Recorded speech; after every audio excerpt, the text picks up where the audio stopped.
mystery film was so far ahead of its time. Many back then couldn't grasp it. Some even labeled it a bad movie. But as technology and times advanced, when people revisited this film, they found it utterly thought-provoking. The story is set in 1997. A man named Hank had recently uncovered a shocking secret.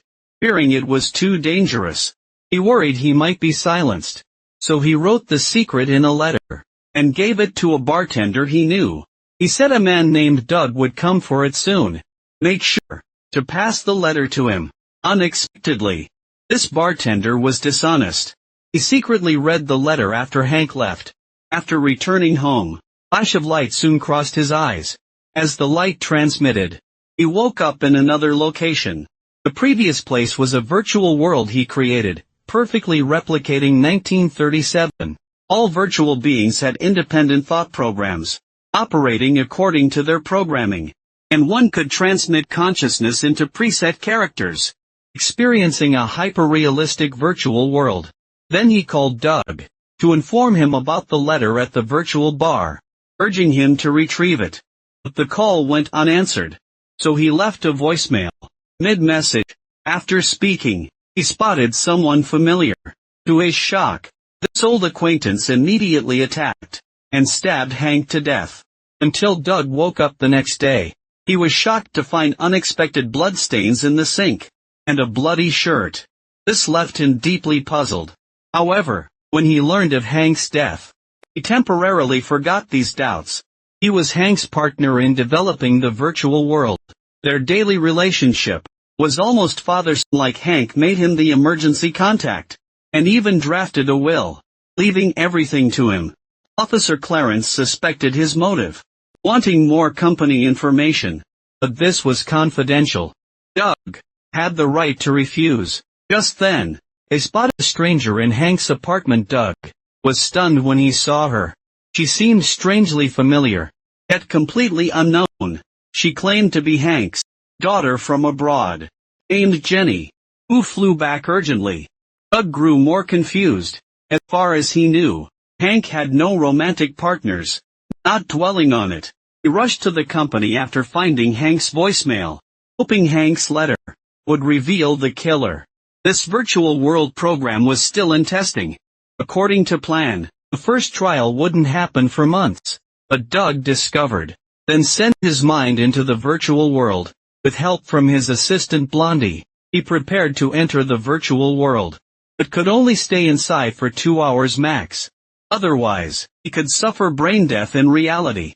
Very soon, his consciousness enters his digital avatar in the virtual world.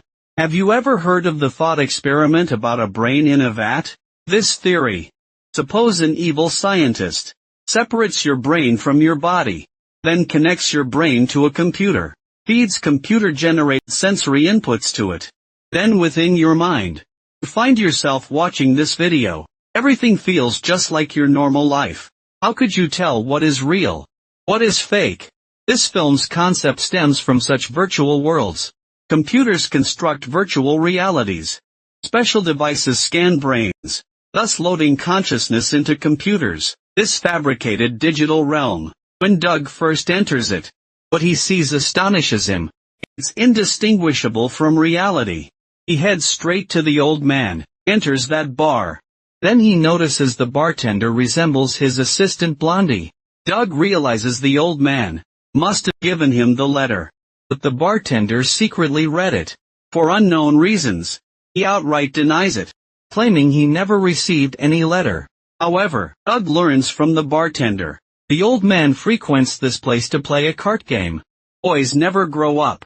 His virtual world access time is almost up. Doug's consciousness is fading. No choice, he had to log out urgently, and return to the real world as Doug's consciousness. After he left, the virtual avatar became completely confused, with no idea why it appeared here. Seeing this, the bartender looked thoughtful. Doug felt thrilled back in reality. This proved their program was highly successful. But soon police summoned him for questioning. Security cameras captured Doug's car near the crime scene when the old man died. This baffled him greatly. He had no memory of his whereabouts when the murder happened. lacking solid evidence. Police couldn't charge him, but Doug recalled finding bloodstains and a bloodied shirt at home the next morning. He wondered if he had dissociative identity disorder and killed the man.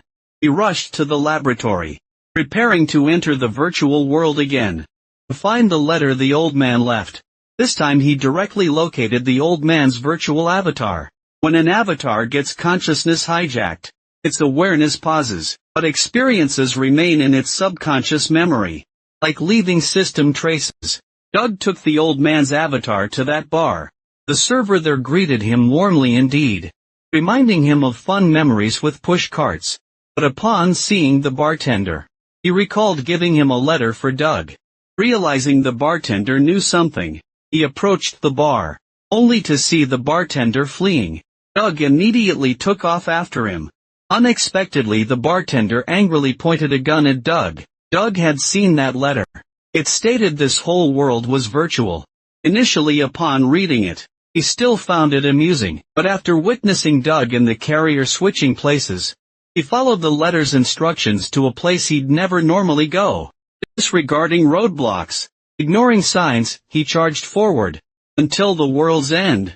The sight he witnessed left him utterly stunned. He demanded, "What gives you the right to control people's lives, even resorting to gunfire?" Without a second thought, since it's all virtual anyway, what did he have left to fear? Just as Doug's life hung by a thread, his assistant Blondie forcibly woke him from outside. Doug snapped back, still shaken. He stormed in, and threw a punch. Move. Now lucid, Doug resolved to shut down the company and end the virtual worlds. The virtual realm felt far too authentic. They were manipulating minds. Sheriff Clarence suddenly located him. He said, "Investigations confirmed. It was certain the old man had no daughter, and no Jenny ever existed. Who was she really?" Then, Doug found a clue from the cabbie Jenny always hired, and got Jenny's home address. Inquiries there revealed only one woman named Natasha, whose features vaguely matched her description. Finding Natasha, Doug saw she looked identical to Jenny, but her style and demeanor felt entirely different, and she showed no recognition of him. Natasha says she has a sense of déjà vu. Doug suddenly realizes something. That letter was clearly written to him by the old man. Why would he tell him to seek the edge of reality? Then a bold idea flashes in his mind. So, following Joe's instructions, he drives toward a place he never wanted to visit. Ignoring roadblocks, disregarding signs. After driving endlessly, the sight before him shocks him. The world he inhabits is actually a simulated reality constructed of code. At the same moment, blue light flickers in Natasha's eyes. Exactly. It's Jenny's consciousness, loading her program. Since Doug now knows the truth, she decides not to hide anything. Thousands of simulated worlds like Doug's exist, but his is the only one that spawned another simulation, making it a critical flaw to the real world. That's why the developer of this simulation was killed. And Doug's simulated world was created by Jenny's husband. Doug is the vessel for her husband's consciousness here? Precisely. Her husband used Doug to kill the developer. That's why Doug lost all memories of this simulation. That's why she sensed familiarity with Jenny. Jenny explains, her husband was originally kind-hearted, but after creating simulated worlds, he grew cruel, indulging in senseless slaughter within simulations, committing every atrocity. Doug was designed based on her husband, identical in appearance. Personalities were extremely similar to how her husband was initially, so she had fallen for Doug. When her husband found out, he even threatened to kill her too. Meanwhile, Blondie wanted to experience the virtual world before Doug shut it down. That Joe was his consciousness vessel? Unexpectedly when he entered, Joe was driving, barely managing to survive. Before young life could mention the car, he got hit by vehicles right after getting out.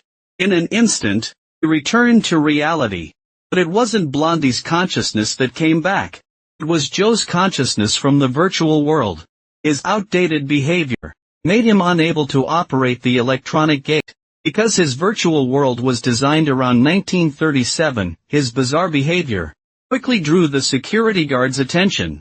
Doug got the news after finishing COVID tests, and rushed out immediately. Young Life, who was pretending to sleep, woke up after Doug left, and called Sheriff Clarence.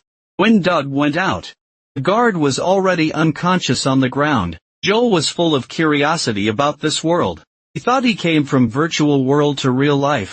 This felt like heaven's gift to him. But when he learned from Doug, this world was also fake. It was like a bolt from the blue.